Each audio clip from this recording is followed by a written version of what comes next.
think we're live, ladies and gentlemen. Here we got the lightning round. There we are. NFL draft preview show here on the Bettor Sports Network.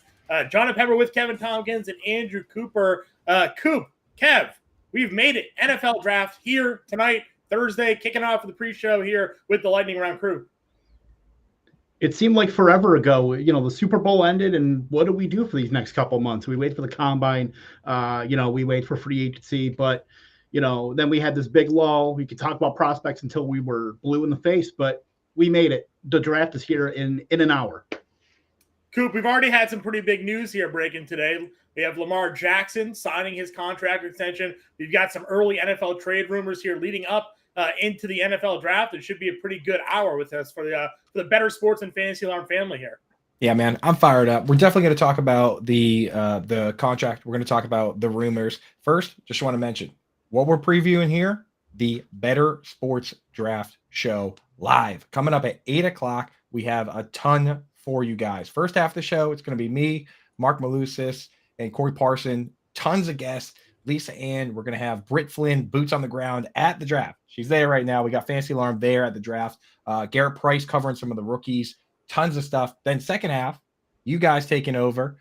Kevin Tompkins, Jon Impemba, along with Felix Sharp. You got to have the campus to can guys if you're going to be talking about prospects, right? Like you got to have those guys involved. So it's going to be awesome, man. I'm fired up. And as part of that, we're doing a giveaway. This is a ridiculous giveaway. Anyone that follows me on Twitter saw it earlier. A 1-of-1 Anthony Richardson card. It's the first of its kind, augmented reality card, right? So the way this works is you get the physical card. It's not an NFT or anything like that. You get an actual physical card with a QR code that you scan with your phone. You make all your buddies pull their phones out too because it's cool. You got to show them, right? And then when you hover over it, it comes to life. Tyler, I think we have a video, right, that we can preview right now. We can pull that puppy.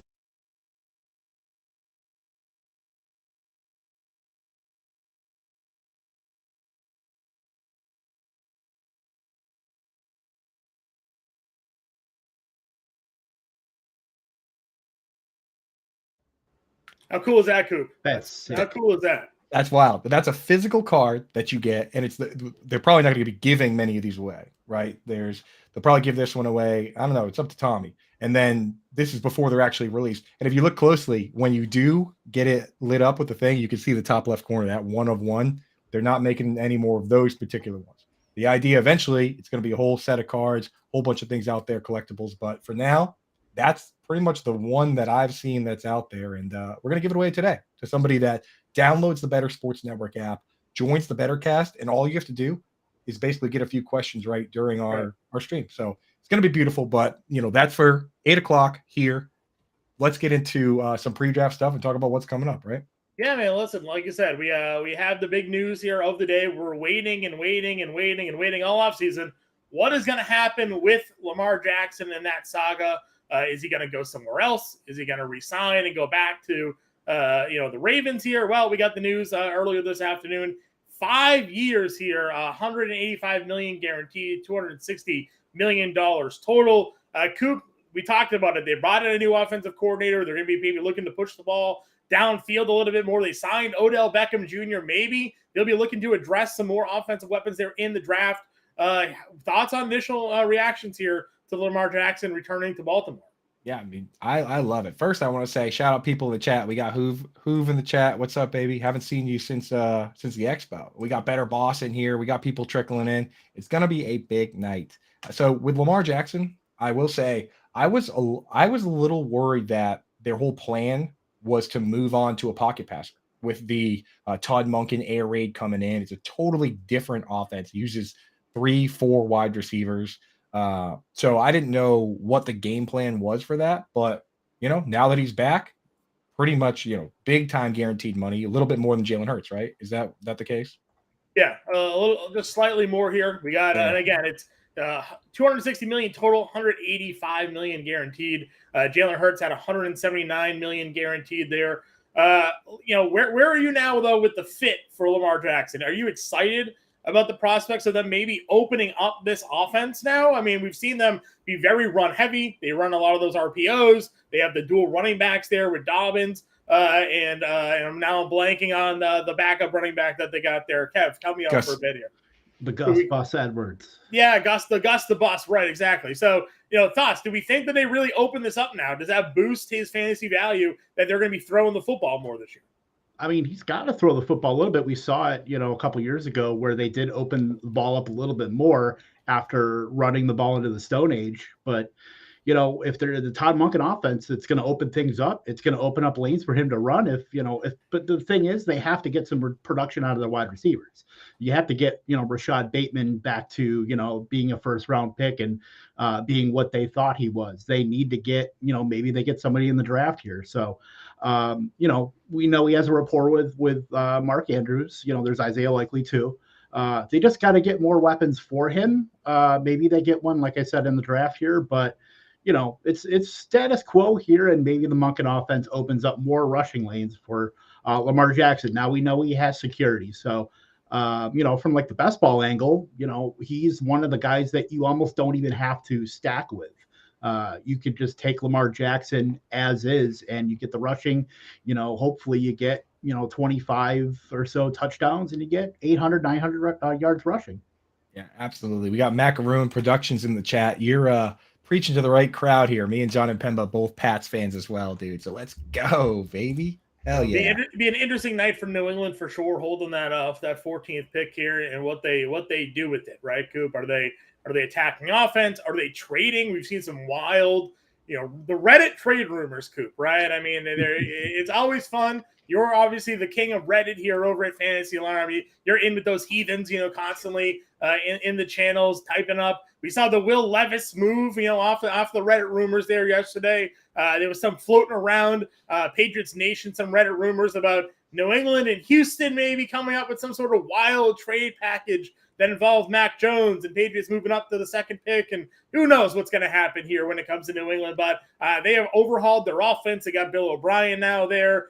We've seen them, you and I, Coop, mocked to some running backs, some wide receivers, some offensive linemen. But we both know what's going to happen come 14. Old Billy's trading back. He's getting those assets, right? I'll tell you, first of all, there's no king of Reddit, dude. It's all just a wave of garbage, and we're all just a piece of garbage in that wave, my man. So those rumors swimming upstream. Every once in a while, those rumors are true. I will tell you this story that I forget the player, but there was a guy who was playing Call of Duty, and his wife, the wife of an NFL player, was playing Call of Duty, and she was like, "What? You got traded?"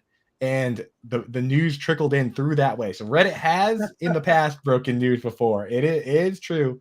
They've gotten more wrong than they've gotten right. On this particular one, I don't know if I believe it. I don't know if I believe like any for sure rumors at this point. So I don't know. I'm not putting my money on Will Levis at 1, and I'm not putting my money on the Patriots even making their pick.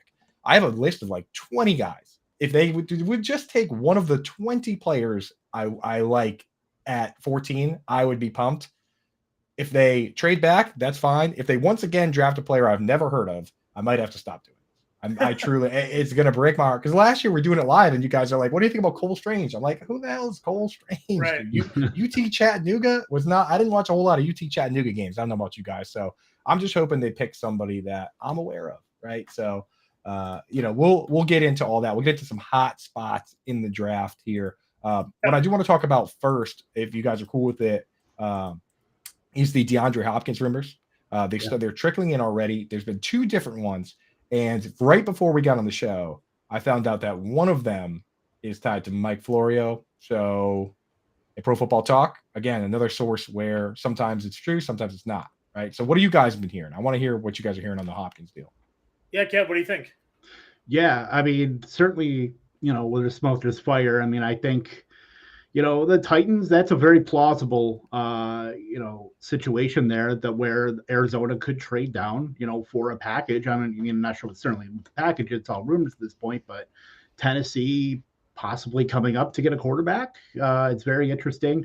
We know Arizona's been shopping DeAndre Hopkins. We've heard about the Bills. We've heard about the Ravens. We've heard about, just a number of teams looking for a veteran wide receiver. There's a lot of wide receiver needy teams in the NFL, and certainly want to pair them, somebody that's probably a top 10 overall wide receiver in the NFL with maybe a younger quarterback and get some security there. So, Tennessee, we know, is certainly barren outside of, I mean, even Treylon Burks is a kind of a question mark at this point.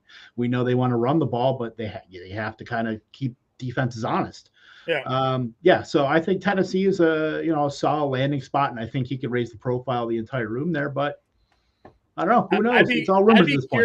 Yeah, I'd be curious to see what exactly the package ends up looking like. Right, if the Cardinals are moving back and trading DeAndre Hopkins, and the Titans are moving up, that feels like a pretty hefty move. Like, would you think maybe a Treylon Burks would be involved in a deal like that? He'd almost have to be, right?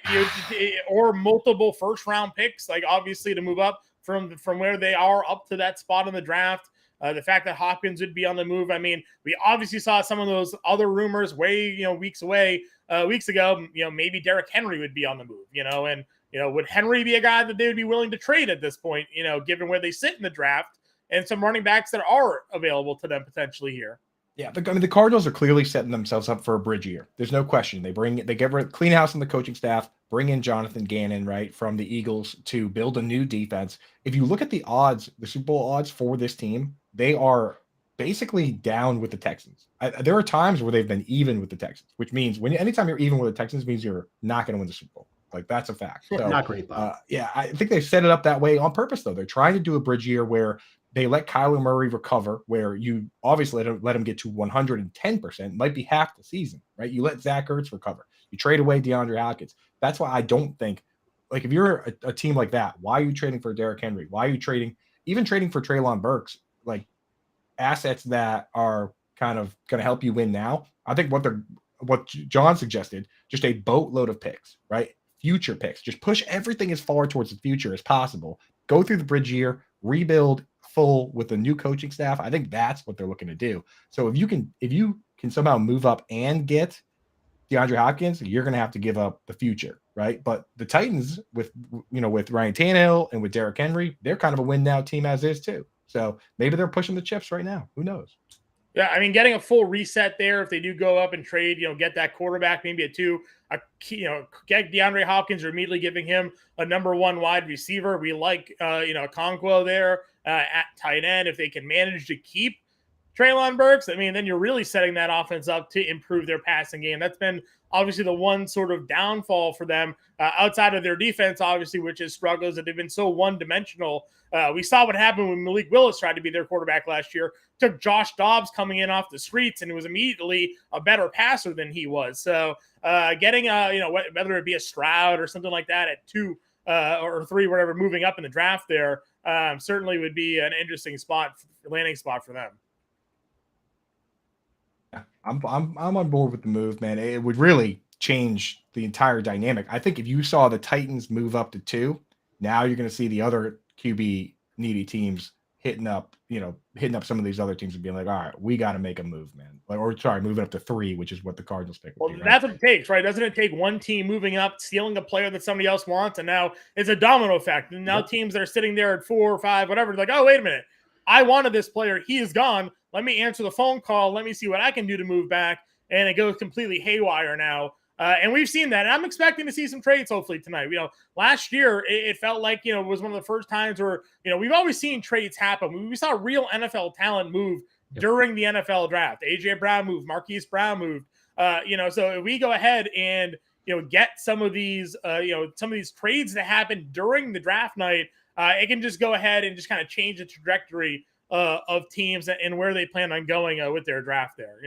Kev, what are your thoughts here when it comes to sort of the fall in the early rounds here? We kind of have some ideas of where guys are going to be going. We've seen, the Vegas odds, number 1 overall pick right now. It feels like Young is going to be that number 1 guy there. What's your projected, say it stays the status quo here. Like, where do you think that second pick goes? Yeah, as far as it's like you said, it's a domino effect with just seeing what can happen. And it's starting to get like the NBA where you're really seeing, these great assets being moved in addition to, picks and stuff like that. Guys that could fall, it's really all about the quarterbacks, because you could see a guy either, Will Levis, he could go at 2, or if they don't want to make a move, he could go a little bit later. Same with like Anthony Richardson. It's the market is very weird. We see all these things go happen on draft night, where, like I said, AJ Brown, Marquise Brown, we don't know what's going to happen. Denver could, end up trading one of the two rumored wide receivers in Courtland Sutton or Jerry Jeudy. You never know. Right. It comes out of left field. So that's what makes the draft fantastic is, you kind of got to think on your feet and, roll with the punches. And it's great TV. It's great to talk about. It's great for us. Yep. Yeah, I gotta pause real quick. We got the boss in the chat, Howard Bender, Fantasy Alarm, saying that Kev's hat stinks of Aaron Rodgers rejection. Kev, how do you feel about that one? I don't have a flaming barrel next to me. I have a Rodgers jersey in my closet. I would just toss it. It's a new day. It's a new era. Let's take that pick that we swap with the Jets and draft a wide receiver. Let's go. And Howard's the one that's been salty about him going to the Jets. I don't know. I feel like you're on the right side of this one right now, Kev. Well, we're on the right side of where they're picking too. So, anybody out there, Howard Bender, him and Jim Bowden, they do the GM Jim Bowden do the Fantasy Alarm show on Sirius XM. And starting next week, we're going to start doing best ball drafts. We're going to do one with just the staff, right? Just to get one out there. And then after that, we're going to start opening them up and doing them with Fantasy Alarm members. So if you're a Fantasy Alarm member, you want to draft with Howard, with Jim, with me, with John, with Kevin, with Britt Flynn, the whole gang, Adam Ronas, we're gonna get him to do one, even though he's kind of a grump at times. We'll get Ronas in there. So we're gonna do them with the gang. So if you want to draft with the family, make sure you're subscribed to Fantasy Alarm. John, I think we got a promo code right now for the draft, don't we? Yeah, I mean, right now it's promo code NFL Draft. You get 20% off the annual package right now. Even better, try us for free. Right now, you sign up, 7-day free trial. But when you sign up, whether it be the month-to-month package here, which you can use promo code NFL50, saves you 50% off the first 6 months. That'll take you through the first month of the NFL season. You got access to all of our sport content there. MLB, NBA, NHL, MMA, PGA, NASCAR, you name it. We cover it here at Fantasy Alarm. That's your month-to-month package. 7-day free trial included there. Or if you want to come to us for a year, and why not? We've made a millionaire Mike a couple years ago there. Changed his life. We've had $100,000 wearing a Bob Boris. You can go check all of that out at Fantasy Alarm. You got the annual package using promo code NFL Draft. That saves you 20% off the annual package, and you get it for a year. 7-day free trial included in that as well. So, I mean, listen, try us out for a week. You will not regret doing any of that. Go to fantasystorm.com/all-pro when you sign up there and take advantage of what we got going on, man. Yeah, and that's all sports, that NFL draft one, right? It's all sports. Yeah, all sports. Some guy just won a ton of money I saw in the chat one playing Jimmy Butler yesterday. We had a takedown in the NBA playoffs last night. Chauncey, our boy out there, hopefully he's watching. That man runs the Madden streets. I don't know if DraftKings runs these Madden sim tournaments. Never seen a guy. He just makes a ton of money picking rosters and watching guys play Madden football. So pretty impressive there. But yeah, he took down the NBA $12 single last night. James Grande, shout out to the baby face there with the NBA playbook. So yeah, everything's included with all of these packages here. It's no better time now to sign up with Fantasy Alarm, but also download the Bettor Sports app, man. Become part of the Bettor Sports Network family. Fantasy Alarm is part of the Bettor Sports family here. So get involved with everything we got going on. It's a great time there. We got people trickling in. Scampers, what's up, dude? Holy smokes. I'm excited too, brother. It is draft day. It is football folk Christmas, right? We got Rod King in the chat, dude. What's up, Rod? Got a bet on the Bears to win the NFC, he says. That's pretty spicy. I kind of like it though. I mean, Packers obviously taking a step back. Lions, we like them on paper in theory, but you never know. And then the Vikings, of course, trying to cling to that what they've built there with the Kirk Cousins wagon, but who knows if Kirk Cousins is going to get it done. So pretty cool stuff going on, man. I want to talk to you guys before we get into these first couple of picks. We're gonna go through and kind of break down the draft and give you guys some hot spots. Some spots in the draft where if one team does one thing, it's going to change the course of history, right? So we're going to go through kind of compartmentalize that. But before we get into the quarterbacks, we got to talk about this test, man, right? Everyone's talking about the S2 cognitive test. All right. For this show, so that we don't have to go, hopefully during the live draft, we can focus on the picks. I did some research on it, did some reading up on it. Do you guys want to hear what the real deal is with this thing? course. I got to figure this out, man. We'll talk about the S2 cognitive test here. I know you've been itching. And you and I just went away to Vegas for my bachelor party. You didn't stop talking about it. We're at Stadium Swim. I'm like, Cooper, I'm trying to watch the games. You're like, nah, man. S2 cognitive test. It's the thing we got to discuss. Fascinating. So tell the people. Tell the people what we got going on here. Please tell me how dumb I am compared to these NFL. It's not a matter of dumb because IQ and S2 are different. All right, you might be smart and you might have, be terrible at figuring stuff out or vice versa, Kev. I'm not with you. I'm not entirely sure. Okay. But we'll get you tested. We'll figure it out. But here's the deal, right? So the idea behind this test is that you break prospects into 5 aspects, right? The first one, physical. We don't really need to get into that. Like, you can't be an NBA center if you're not like at least 6'10" nowadays, right? So positionless basketball, Coop. So you don't know that, You need the physical traits, okay? I mean, okay. You can't be an offensive lineman if you don't weigh at least like 280. How's that? So you need the physical traits. That's one. Number 2, mechanics. That's one that can be fixed, might not be fixed, but it's an important part of scouting. Number 3 is something they call tactical, right? It's how you prepare. That's how you study. Do you know the rules? Do you know your opponents? That's an important part of this. They want to know that about you. Number 4, psychology. So that is, how do you deal with stress? How do you deal with issues? Are you going to be the next Richie Incognito, right? Like, do you have the right mental makeup? Number 5 is what this test studies. They call it cognitive ability, right? So essentially what they're doing is how you process data. Somebody that knows all the rules might not be able to, on the fly, be able to know the decisions like bing, bang, right? And a great example is a guy we just talked about, Aaron Rodgers. Is there anyone better in the league at recognizing when the defense goes off sides and he knows it's a penalty and he chucks it up and he makes a big play, and if the ball gets intercepted, it doesn't matter because it's an offside, so the ball just comes back anyway, right? Like, that is what this test tries to figure out. It tries to figure out how good you are at processing information on the fly. It started with pitchers and batters in baseball. It's now trickled in, right? So that's where all these rumors are coming from, is that these test scores are they're behind a paywall, probably a very expensive paywall. Now they've kind of leaked out a little bit.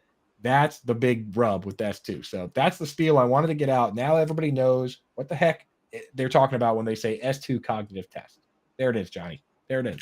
I love it. I love it. Maybe we can do a little article write-up, maybe, The content manager always giving me homework. You want me to write it up? Listen, it sounds like you've done a deep dive. I don't want that knowledge to go to waste. Can we just clip? Why don't we just clip this video? Yeah, we'll just clip the video. That's great. We'll get our producer here to go about and send it out, get a clip, package it. We'll make it a YouTube short. It'll be great.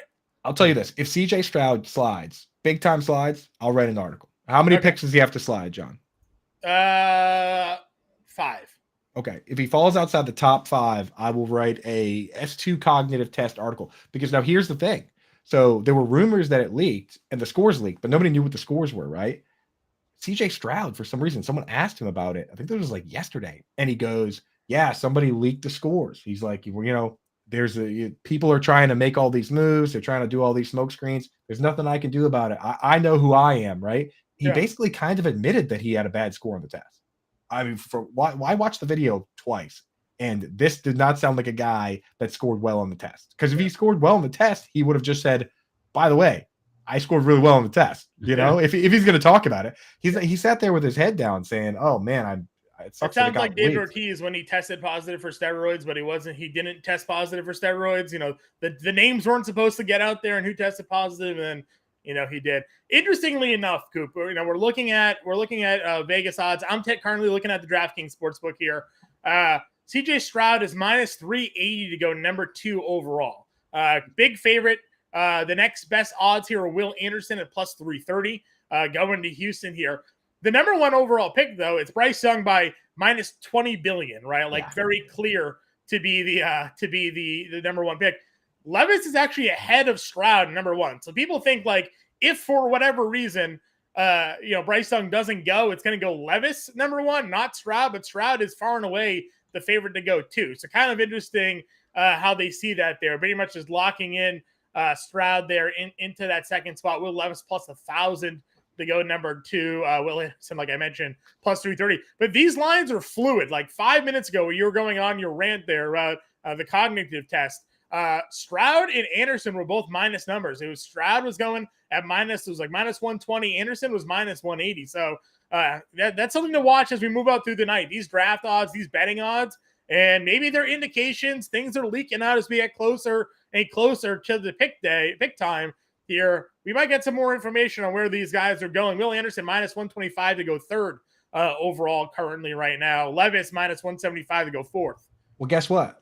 On the show, starting at 8 o'clock, we're going to have Dan Servadidio popping in for like a minute or so every pick to give us an update on the odds and what's going on. So we're going to have Servo doing the odds. We're going to have Lisa Ann doing the social media stuff. We're going to have Garrett Price popping in to talk about the prospects. So when we get live, like this is the pregame, we're hanging out a little bit, having a good time. But when we get to that, it's going to be very serious stuff. But for now, why don't we talk about some of these hot spots since we're already into it? I mean, I always said that pick 2 was the hot spot, but John, now you're convincing me that pick 1 might be. The reason I say pick 2 is that if Bryce Young doesn't go 1, someone's going to trade up and take him at 2 anyway. So it's like we might as well start talking about the next guy. Kev, say Bryce Young is the first pick. What do you think goes down here? What would you want to go down? What would you do? What would Kev Tompkins, the GM, do? If I were Nick Caserio, and maybe someday, God willing, I will be, because I don't know if he's real long for the Texans steering that ship. I mean, seeing what Davis Mills, you gotta get a quarterback. Like, if you like Levis, like if you like Stroud, I mean, the rumors are that they don't really like Stroud, but we'll see what happens when they're up. If for some reason Bryce Young doesn't, I'd be racing up there to take him. I don't think there's any doubt in my mind. I know they're going to get offers left and right. I would just, stick true to your board. But I think this league is run by quarterbacks. You have to have a quarterback to be able to decently compete in the NFL. And right now, they do not have one. They traded, obviously, the boatload of picks for Deshaun Watson. So, it depends on the owner, because Cal McNair, really wants a quarterback, the owner of the Texans. So it's very interesting. It's a very interesting spot at 2. That's going to be the pivot, I think, of the entire draft. And it's going to just be a trickle down effect from there. Yeah.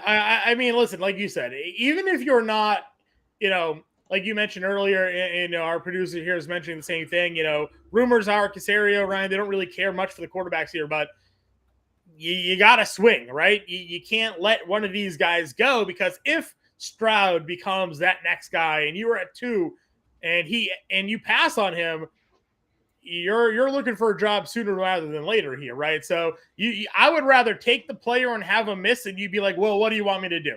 I took the player. He didn't pan out. If he did, we're a playoff contender right away, or within a year or 2, it gives you a foundation to build around.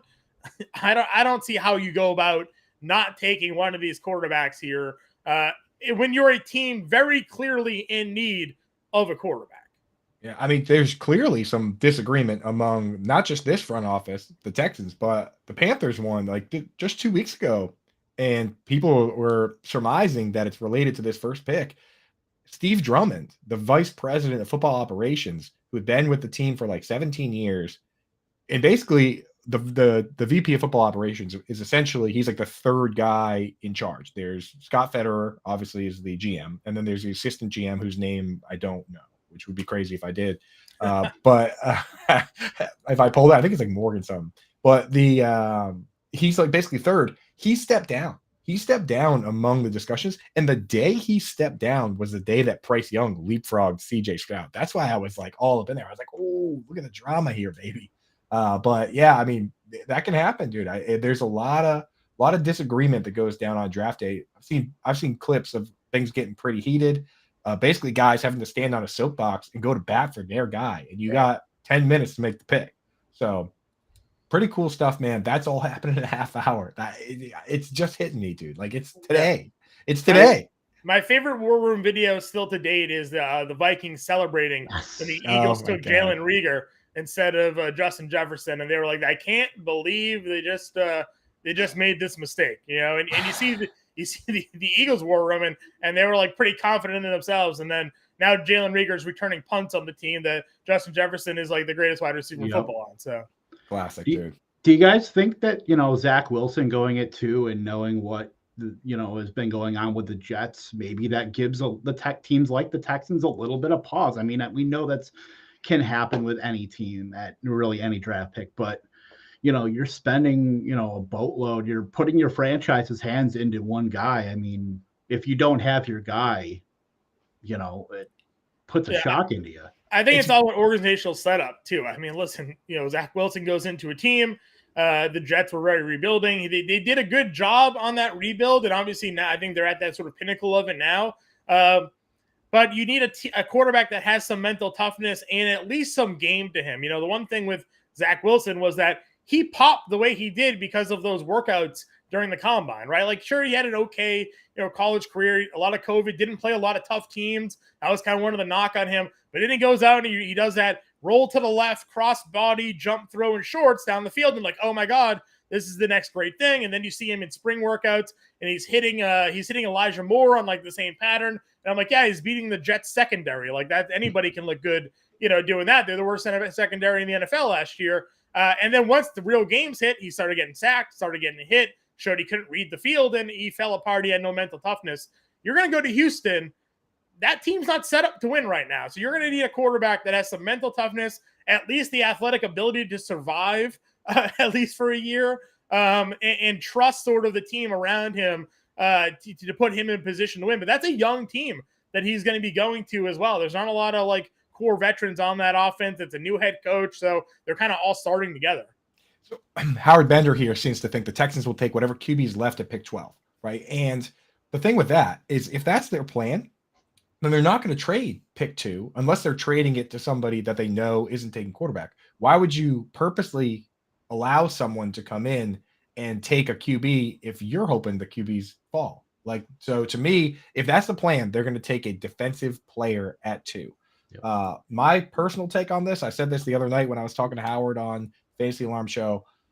People seem to not like this, John. I know you weren't down to sprinkle money on it with me when we were in Vegas, but my thoughts are take the best player. And I keep hearing people saying Jalen Carter is the best player. Jalen Carter is the best player available in this draft. He's the best player. And the people have the questions like, oh, well, does he have the character issues or not? Well, if a team decides that he's not a character issue, why wouldn't he go at 2? Or why wouldn't he go very high if he's the best player in the draft? I mean, that's the part I don't get. That's why I was down to sprinkle a little money. At the time, it was plus 8,500. I don't know what it is now, but Jalen Carter at 2 on the table. Obviously, we've heard Jalen Carter at 2 right now is plus 3,000. Not to get stuck on the number 2 pick. There's plenty of picks to talk about here. CJ Stroud just moved to minus 1,600. What did I just tell you? It's minus 300 4 minutes ago. Minus 1,600 right now. Will Levis is minus 175 to go forward. Andy Richardson now plus 175 to go for. So he's bumped up now, moving up the draft boards here. Again, these aren't just surefire indicators of where people are going. We're just looking at the Vegas odds. Jalen Carter right now, minus 400 to go 5 in the draft. So I am fascinated with how these lines are moved. I told you when we started this thing about an hour ago or a half hour ago, CJ Stroud was sitting there like minus 160. He's got up like 1,000, minus 1,600 now to go second overall. Here's the thing I didn't mention with that S2 test, and I'm not even sure this is 100% true, but what I heard was that what this company, the S2 company, does is they have a limit where they'll only sell the information to 2 teams per division. So if you're the first ones in, if you're the Ravens and Steelers, the Browns and Bengals cannot buy the info. It's part of like an exclusivity deal to give it an advantage and these type things. So, hey, you know what? Like, half the teams don't at least half the teams, if that's correct, don't have these S2 scores, and they might not care. So CJ Stroud could easily go at 2. Why don't we try? Let's get off of these first couple. Yeah, let's move down the draft board a little bit. Let's move. Let me ask you here, Mr. Howard Bender tweeted out earlier today. You and I have obviously talked a little bit about it. 8 pick Atlanta Falcons. Let's go. Let's do 7 first. Let's do 7 first because I like 7. Las Vegas Raiders. Go ahead. 7 pick. So I think that because we were talking about the hot spots, I think that's a very hot spot for this draft. Like that is a QB spot, whether the Raiders take one or whether they trade out. If there's a QB still there at 7. So I don't know if Howard's plan of the Texans waiting till 12 works if only 2 QBs are gone by that pick. So I think that's a pick where if 2 or 3 QBs are already gone, the Raiders probably just take a defensive player or a tackle or something. But if a QB is there, like one of the top 3 guys, if there's still 2 guys left at least, like Levis and Richardson, I could see somebody moving there. How did that, like, to me, that feels like the hottest spot. I feel like the Seahawks and the Lions, they both have 2 picks in the first round. They're probably just going to pick somebody with their picks. I don't foresee them trading and loading up on a draft where they're already loaded, but the Raiders, that's an interesting one. If you're the Raiders there, do you take like a Will Levis or Anthony Richardson and kind of double stamp the QB position with Jimmy G? Or do you move out of there? What would you guys do? Put your GM hats back on, boys. You definitely need a quarterback. Garoppolo, nothing more than a game manager. There, he's a downgrade from Derek Carr. The injury history with him. Not that we talk all the time. We don't like to predict injuries here in the fantasy football world or football world. Yeah. You just never know. Guys who stay healthy forever get hurt. Guys who get hurt stay healthy for a full season. But if you get an opportunity to get a franchise-changing quarterback, and you're Josh McDaniels, maybe in your last opportunity to be an NFL head coach at this point, you got to maybe swing for the fences there. CJ Stroud's plus 400. Best odds right now, Christian Gonzalez, a cornerback there, at plus 250 to land 7. But like you said, this is all predicated on what happens ahead of them. If guys start falling and these guys have their draft big boards and all of a sudden like, oh, that guy's still here, they may take him, or someone behind them's like, oh my God, this guy's still there. He was our number 1 player on the board. Let's go get him. And then all of a sudden, people start wheeling and dealing. So Stroud's plus 400, Will Levis plus 1,000, Anthony Richardson plus 800 right now to go number 7. If it stays currently where they're at. That's a hot spot, baby. Kev, what you doing there, man? You taking a tackle? You taking a cornerback? Or you going QB trade out? You're the Raiders. I'd rather have the quarterback, honestly. Like if Richardson or Levis is there, I don't know how you don't pull the trigger there. I mean, like John said, Jimmy Garoppolo is nothing but a game manager who can he can move along at a snail's pace, but he's not elevating the rest of the offense. You've got Devontae Adams, and I know, Anthony Richardson might be the only guy on the planet that has less pass attempts, last 3 or 4 years than Trey Lance, but I think you got to take a chance on a guy like Impemba said. Josh McDaniels might be on his last legs as an NFL head coach, so you got to swing for the fences. I mean, Christian Gonzalez would be a great pick there. Certainly, Paris Johnson be a great pick there too. But if Richardson or Levis are there, I don't see how you can pass them up. Yeah, and the thing is, even if you like Jimmy G, right? Even if you like Jared Goff, we've seen teams in the past with safe quarterbacks make a move for a quarterback, and it turned out really well. Look at the Kansas City Chiefs. Alex Smith, back-to-back Pro Bowl seasons to kind of end things there, but Patrick Mahomes, right? Like Ravens. Carson Wentz, right? Carson Wentz was there. What was the one, Kev? Ravens with Joe Flacco. Right, exactly. It's like you got a guy. If you have a safe guy, now's the perfect time to take a high-risk, high-reward guy. Anthony Richardson, do it. Pull the trigger. So I kind of like that. I kind of like that idea there. All right, let's jump down, John, to the one you were talking about. I saw you flash Howard Bender. Howard Bender put it up here, thinking, what about Bijan to the Raiders? Jacobs hasn't signed the franchise tag yet here. Listen, Bender tweeted out earlier that he has Bijan to the Falcons at plus 3,000. This is basically right as draft odds came out. Bender landed Bijan to Atlanta. Must have a birdie in his ear somewhere there. Now all of a sudden you're looking at Bijan as the favorite to land at the 8th spot here at plus 175 to the Atlanta Falcons. Obviously, we looked at the Atlanta running game last year. Started off a little bit slow, but came on strong there at the end of the season. With how they went about, they started with Cordarrelle Patterson, obviously, and then they had the rookie Tyler Algier come and really break out in the second half, but use what is a 6th round pick on Tyler Algier. No real draft investment to him here. It could make sense. You look at Arthur Smith, he had Derrick Henry, best running back on the board. They want to run the football there. They have a mobile quarterback in Ritter. Seems like Bijan possibly going to Atlanta, at least the way the Vegas odds have been moving tonight, plus 175 to land at the 8th spot here, Coop. Yeah, I mean, Tommy, who is a big Raiders fan, does not want Bijan. He wants defense. So I see you there, Tommy. No Bijan to Raiders. We want D. Yeah, I'm feeling good about the Falcons pick. I also Sprinkle a little money on there. The bird teams seem to be the hottest Bijan locations. Obviously, people are, Cowboys fans out there are like, he's going to fall to 26. No, he's not.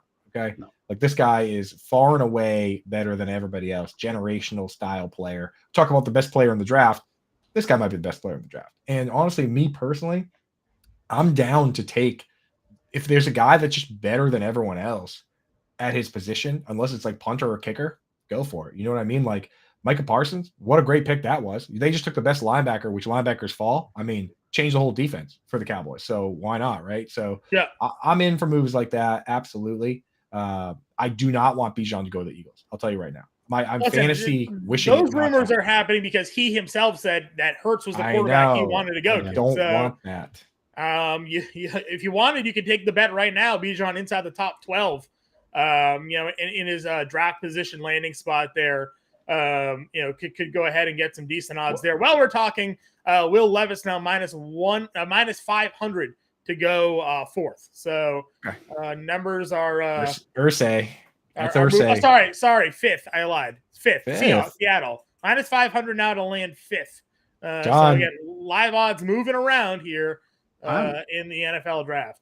I'm still stuck on Bijan to the Raiders. Like, that just blew my mind. I hate it. I hate that too. I hate all that. This is not Marlon Mack and Jonathan Taylor. This is not Chester Taylor and Adrian Peterson. This is, if you're in a dynasty league and you're hoping you had the 101 and you're hoping to take Bijan Robinson, that would be absolutely crippling. Like, and to, Howard posted it about here. Jacobs hasn't signed his franchise tag, but Lord, going to the Falcons, like, that just seems like, they ran the ball into the Stone Age last year. Now they'll run it to the Mesozoic era this year. Poor Kyle Pitts, right? Getting a 30% target share, 15 targets a game. Isn't that great? Don't break my heart, John. I don't want that, dude. And I don't want, even if Bijan goes to the Eagles, Bijan, for me, he's a no matter what pick. I'm taking him at 1. I don't care where he goes, right? But, like, if he goes to the Eagles, that was the team that threw the ball least often to the running back. The whole position as a whole, not just Miles Sanders, the whole position had the lowest target share of any position. If you look at the way that mobile quarterbacks, they don't target the running back. And then he was top 5, Jalen Hurts, top 5 in carries inside the 5-yard line. Sorry, he was top 2 in carries inside the 5-yard line, just behind Jamal Williams. Like, it's just a bad spot for a running back. It really is. Well, you say that, but Miles Sanders had his best season of his career last year, and they had the touchdowns, had the yards. So, listen, if they're going to commit that heavily to running the football 1, moving the ball downfield 2, and then running the football in the red zone, more importantly, the touchdowns could still be there. He's not going to run for every touchdown. It's going to suck when he vultures 2 a game. But if Bijan Robinson ends up with double-digit touchdowns just because that offense is so impactful, then it certainly could be there. Yeah, the thing is, of course, it's a fine spot. Like, the RPO, he's going to have a high yards per carry with the RPOs and all that, but there are higher upside spots, John. That's what I'm saying. Sure. 100%. I would agree with you there. Now, talking about Bijan Robinson, does that maybe put a little fire in the teams later on in the first round, maybe to think about a Jahmyr Gibbs? Yeah, so the thing with Gibbs, man, is that I love him, right? I think that I've been kind of saying Alvin Kamara comp, but the more I've looked at it, I kind of have to walk that back a little bit. I worry that he might not be a full every down guy, at least right away. I think if he's going to get there, I think he's going to take maybe the Austin Eckler path, where he signs on somewhere, starts out as the third down satellite type back. He's tremendous hands. The guy can play. We talk about guys that can play slot. Like, this guy probably is better than some of the slot wide receivers in the league. So, but I think he's going to go somewhere and start as that kind of guy. But I'm a little worried that even in college, he didn't get more than like 30% of his own team's rushing production. I don't know. Is that worry you at all, John? The Jahmyr Gibbs, the lack of, because I know we love targets. Not necessarily. I don't care if they split time per se. To me, I guess it depends on the role that he's being drafted to. We looked at New England, right? That we talked about this as the example. Sony Michel, Nick Chubb, both running backs, Georgia, share time. Sony Michel gets drafted to be an RB1, gets drafted to be an every down guy for them. They didn't even throw to him, but he had pass catching ability while he was in Georgia. So that's fine. If they take a running back that's in a timeshare and then go, Michael Carter got a lot of work in New York. He was in a timeshare with Williams there. So, I mean, it doesn't really bother me these running backs are in these two-back systems because I feels like that's the direction that a lot of good teams are going these days is they have multiple elite talents at running back. So if right now he's minus 400 to go in the top in the first round, Jahmyr Gibbs. So some team is willing to go ahead and take him in the first round, probably to be a little bit more, I would assume, than just a pass catching back. So, he's not going to go in the top 10, top 15, but, maybe he does start to slide depending on where the running back position goes here. Well, the running back position, down, right? Oh, sorry, go ahead. I was just saying the running back position is a position that it's a win now move, right? And it can help you. So the teams that do draft him are the teams that are good, or if you have a Matt Patricia that's clinging to his job and he just says DeAndre Swift will fix it, then he'll draft somebody. But like I could definitely see him go. I think he is going to go first. He's the heavy favorite to be the second back taken. Now, obviously, he's minus 1,000 to be the second running back taken. Zach was I'm bad at names. Was it Charbonnet? Charbonnet. Thank you, Kev. Plus 750 to be the second running back taken. So Jahmyr Gibbs, very big, heavy favorite there. I'm putting my foot down. Jahmyr Gibbs is going at 28 to the Bengals. Oof. All right. I like that. It would be nice for them to have a true pass catching back that can actually understand pass protection schemes. Because that was always Joe Mixon's problem. He just couldn't figure it out. Gio Bernard could do it, but they didn't know how to use him, and they decided to give Jeremy Hill like 75 touchdowns. It's true. Hopefully, it doesn't kill our guy Chris Evans there. Now that Samaje Perine gone, we were kind of hoping, some Chris Evans in PPR leagues this year. Coop, we have you here. We only have another 15 minutes here in this show. We got to talk tight ends, right? It'd be a waste. It'd be a waste of a show not to have you on the Tight End Whisperer breaking down tight ends. So talk to me here. We got Michael Mayer as our top projected tight end going off the board here first at minus 115, but right behind him, pretty closely behind him, Dalton Kincaid at plus 100 to be the first tight end taken. What are your landing spot projections for those two guys? And, what is your order for these tight ends off the board? Yeah, I see Tommy in the chat shouting out one of my favorites, Sam Laporta. I don't think he's going to go in the first, but I love that player. So I'm looking at this draft, and basically there's like the pass catcher watch starts right around pick 13 with Kev's Packers. I guess that you could include the Titans in there. But before that, I don't really see many of these teams going after pass catchers. The Falcons, the Bears, not this spot. So like the Titans probably kicked it off, and then you have Packers, Patriots, Jets. Commanders probably won't, but a lot of these other teams, they could use some pass catchers, right? And that's where you might see either a JSN or one of these tight ends. The good thing is they're all very different. Michael Mayer is your quintessential two-way inline tight end. Comps for him, he ran, the only downside is that he ran like a 4.7. If this guy ran a 4.6 flat, then there would be no question at all. He would be the undisputed number one dude, right? But 4.7, you kind of got to get peppered with targets in fantasy. But so his comps are like Hunter Henry, TJ Hawkinson, Zach Ertz, right? He's going to go to a team that needs a two-way tight end. The perfect spot for him, unfortunately, is the Miami Dolphins, but they don't have a pick. Like Michael Mayer would be the perfect guy for what they want to do. They use Durham Smythe over Mike Gesicki for his blocking. That'd be the perfect spot for a two-way tight end. Maybe the Dolphins could trade back up. I don't know if they're going to trade that far back up. But so he's the best two-way guy. Then you have Dalton Kincaid, who on tape, easily the best pass catcher. There's really not much debate on that. He looks like a wide receiver, plays like a wide receiver. That's what we want in fantasy football, a wide receiver that we could start at tight end position. That would solve a lot of our problems if we could just take wide receivers and put them there. So that's that guy. Darnell Washington, totally different type of guy where he skews blocking, unbelievable blocker. He moved the sled at the combine like he was picking up. I mean, it was crazy. It looked like he could just do it with one hand while he's making a phone call. So ridiculous ability there. We just worry that he's going to get pigeonholed into being a primary blocker. And even if he did, Mercedes Lewis, Martellus Bennett, like these guys where they're just so good at blocking, even if they can catch, they're so good at blocking that you utilize it, right? After that, you got Sam Laporta, just a pure slot guy. I don't want to see him in line at all.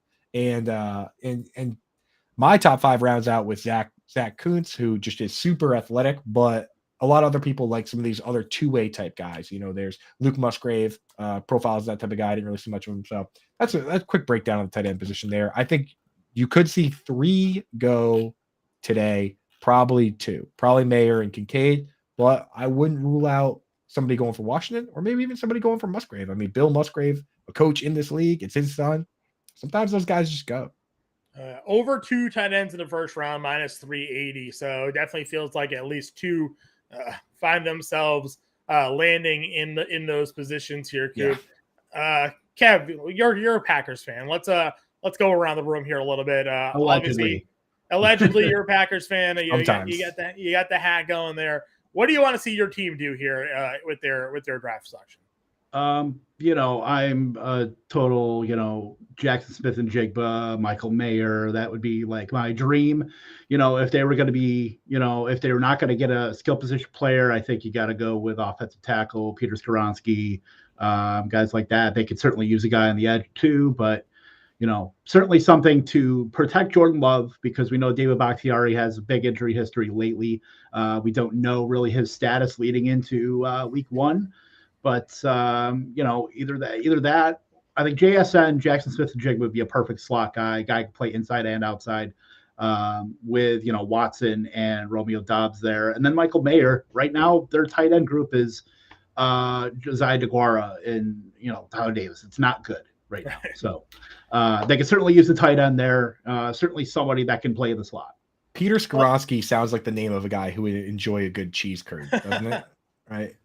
Yeah, it's a name, right? Offensive line there. So plus 150 right now, going a wide receiver, being the first position drafted by the Green Bay Packers. Defensive line is after that, plus 225. Tight end at plus 250 is your top 3 positional odds there for the Green Bay Packers. Coop, we're Patriots fans.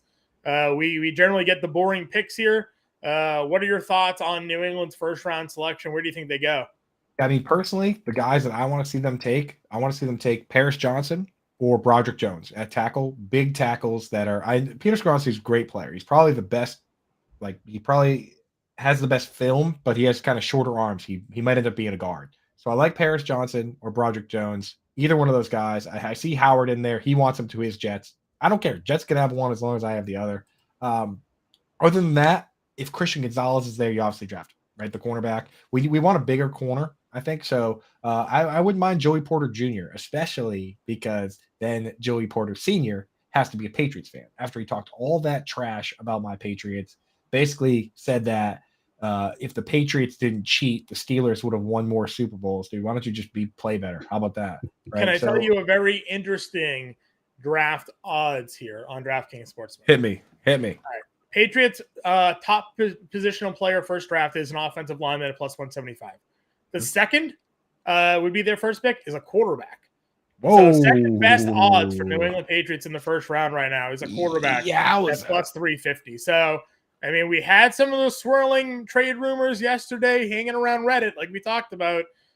Is that impacting the draft odds here, do you think? We saw it obviously make the move with Will Levis here, but being a Patriots fan, to see offensive lineman plus 175 to be the team's first position drafted quarterback at plus 350 as the second best odds as the first position drafted. Now, that could mean the Patriots trade back. Doesn't necessarily mean they stay put or trade forward, but definitely something to watch, man, as these draft odds continue to be wildly fluid here.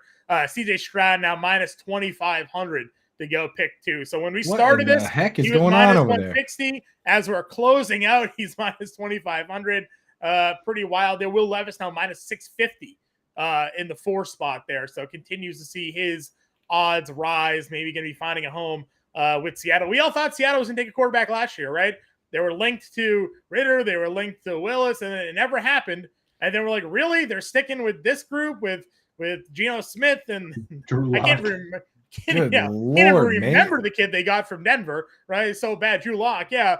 Obviously, they paid Geno a lot of money this year off the one game, but the one season here. But seems like they're getting their quarterback anyways, potentially here in the draft.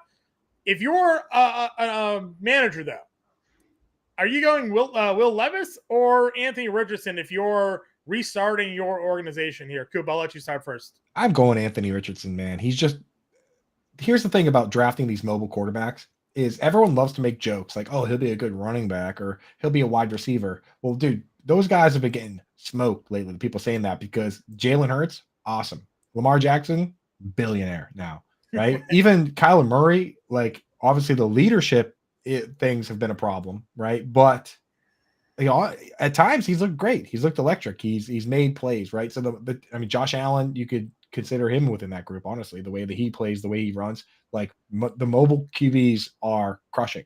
So I'm just going with the highest upside possible play. I mean, with Will Levis, what's the upside that he's Jay Cutler? I mean, kind of, right? Just a big arm guy with weird mechanics. Right. Give me Anthony Richardson. That's what I want. I just give me this freakazoid athlete. In worst case scenario, he can return punts. Kevin, I see you nodding your head there. Are you in agreement with Coop? You'd rather Richardson over Levis here at this point? 100%. Dude's a freak show athlete. He is a lump of coal that can be formed into a diamond. When you look at, Levis,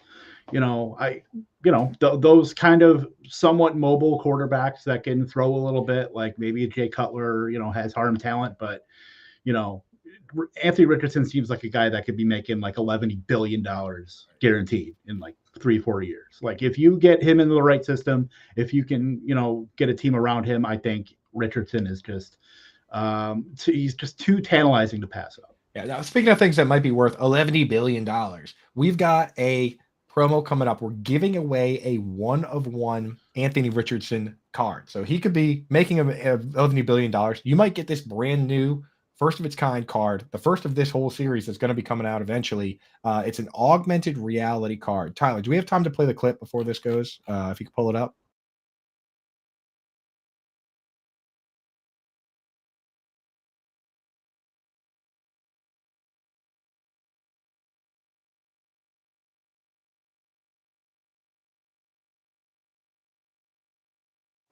Yes. So stick with us for the live stream coming up next. We're switching over just in a minute now. And if you download the Bettor Sports Network app, get into the BettorCast. We're going to be asking questions. We're going to be giving away that card. It's not some NFT. It's a actual physical card, and you scan with your phone, and it comes to life, right? The stats on the back come to life. You can. There's no cooler thing to show off to your friends. I don't think. Like I wish I could win one of these. When they're available to buy, I'm going to get in early, honestly, because I think these things in the future, and they're going to go up in value. So draft show coming up next. Official, baby. Let's go.